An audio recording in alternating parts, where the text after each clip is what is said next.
नमस्कार, म doctor Shruti Manandhar, ENT head and neck surgeon. एउटा साथीले मलाई सोशल मिडियामा मेरो कान दुखिरहन्छ, कानबाट पानी पनि आइरहन्छ, किन होला भन्ने प्रश्न गर्नुभएको छ।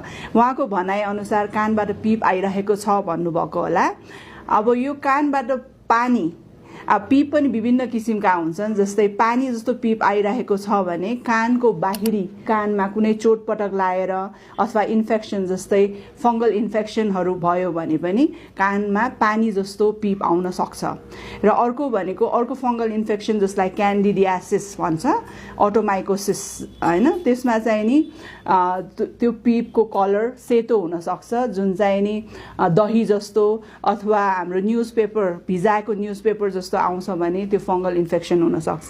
सिङ्गान जस्तो पिप आउँछ भने त्यसमा अब इन्फेक्सन्सहरू जसलाई क्रोनिक ओटाइटिस मिडिया अथवा एक्युट सपोरेटिभ ओटाइटिस मिडिया भएर हुन सक्छ।